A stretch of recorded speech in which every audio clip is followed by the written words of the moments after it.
I believe in the communion of saints, that with God in heaven are the souls of those who died and were judged worthy of eternal life in his presence. But are these the only members of the communion of saints?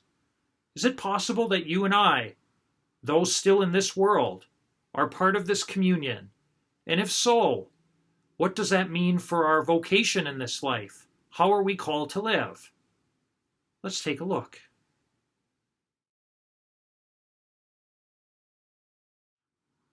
Near the end of the Apostles' Creed, we profess that we believe in the communion of saints. And this communion of saints, of course, most properly refers to those who are already in the fullness of eternal life in heaven, in God's presence, enjoying what we call the beatific vision, seeing God just as he is, in the fullness of his splendor and beauty. But this communion of saints is more than just those whom we profess to be saints, whether they be the saints of the Scriptures or those more recently who have been recognized so through the formal process of canonization. Saints in heaven, indeed, are part of this communion of saints and truly living the fullness of that communion. But you and I in this world, and even the souls of the departed who have yet to be fully admitted into heaven, whom we entrust our prayers on behalf of in their being in purgatory, all of us are part of this communion of saints. And so in a real way, the communion of saints is the fullness of the expression of the church in this world, the church that is still being purified in purgatory, and of course the church that is living the fullness of the life of heaven. And these three different states of life within the church each have a name. The church in heaven we refer to as the church triumphant, as they enjoy that fullness of eternal life. The church in purgatory, those members of the faith who have died and are still on the journey, assured now though they are of eternal life in God's presence, having been judged worthy, but still undergoing purification and release from any attachments to this life, we would call them the church suffering. Those who are, again, in a total state of being in God's hands, dependent fully upon him, but still being made to be purified. And then there are those of us who are in this life, those of us who are called to live each day choosing the way of Christ, doing the will of the Father, seeking to grow in ever more perfect relationship with him through our fidelity to the sacraments, through our living the truth.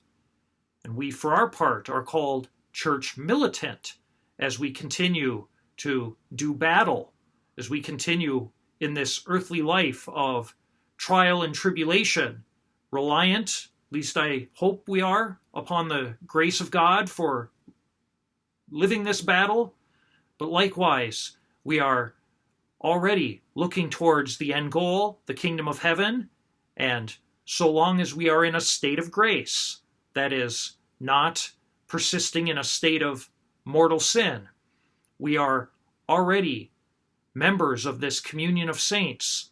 This call to holiness that we are called to live is residing within us and truly drawing us deeper into the perfect communion. But we also want to be mindful as members of Church Militant that our prayers on behalf of those who have died have a proper impact. And it's why we need to always be conscientious of praying for the deceased, even those whom are close to us, who we admire for their virtues in this life, let's say, who had a great impact on us but have now died. It's important that we do not fall into the habit of just simply resigning them to God and saying, well, they're in heaven already. We don't know that. It's important to continue to pray and realize that if they are already in heaven, our prayers are not wasted, because in truth, those prayers are gaining us greater sense of merit in our own life, but also they are being applied in a way that only God knows and truly loves and truly answers in the most fitting way. And so you and I, it's our task to remember the souls of the departed and not to assume anything about whether they are in heaven, but to continue to pray for them. And can God, of his own accord, gift us with knowledge that the soul of a loved one is in heaven? I do believe so.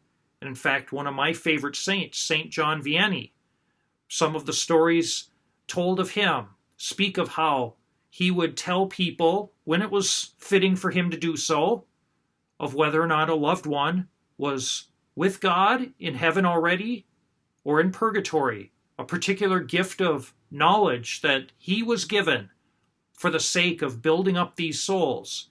But of course, to receive such a gift spoke to his own humility, his own holiness of life, his own cooperation with God, that God could work with him and through him in such a way. But for us, it's never our place to presume that somebody is already in heaven. We ought to pray for them. But back to the communion of saints. We have these three states in life. The church triumphant that, please God, we will all be part of for eternity. The church suffering, the souls of those in purgatory, and we who are members of Church Militant. We are all part of the communion of saints. And it's important for us to recognize that when we say we believe in the communion of saints, that it is calling us to a particular way of life in community. And it's beautiful in Acts of the Apostles. There are multiple times where Luke, author of Acts of the Apostles, gives a summary of the life of the church. First, in Acts chapter 2, we hear in verse 42 through 47 how in Jerusalem, this was immediately after the Pentecost event, and Peter and the apostles going out into the streets, and how 3,000 were baptized and added that very day.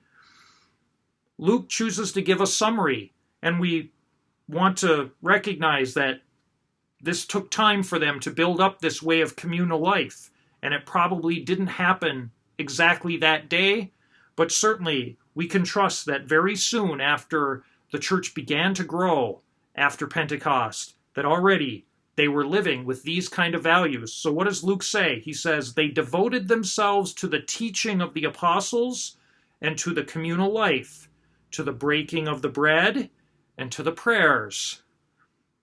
And awe came upon everyone, and many wonders and signs were done through the apostles. All who believed were together and had all things in common. They would sell their property and possessions and divide them among all according to each one's need.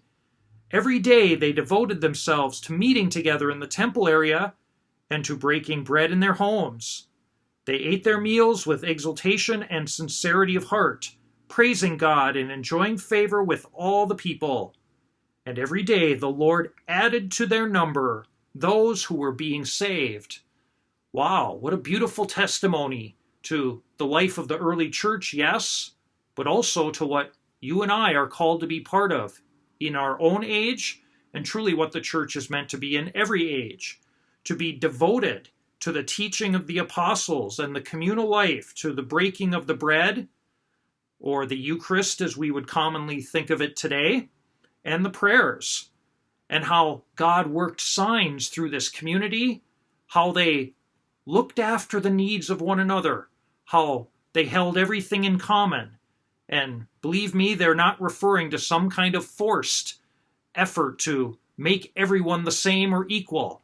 This is a reality of stewardship that they were living, a call to recognize that each member of the community, gifted as they were from God on high, had gifts to offer for the good of the whole. And so they freely gave themselves and built up the community.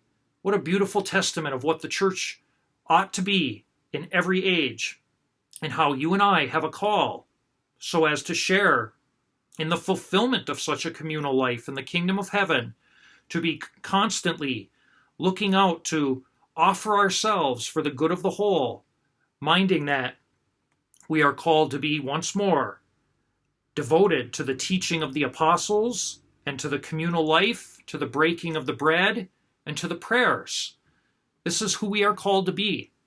And as we continue in this series, we will soon venture into the realm of the commandments and the sacraments, showing us all the more how we are called to live as members of the communion of saints, how we are called to truly look out for those who have already gone ahead of us by continuing to pray for the souls of the faithful departed in purgatory or church suffering, and of course, to rely upon and call upon those saints who are already in heaven, as all of us are part of this one communion of saints, and it is to this life that we are called to live now and forever.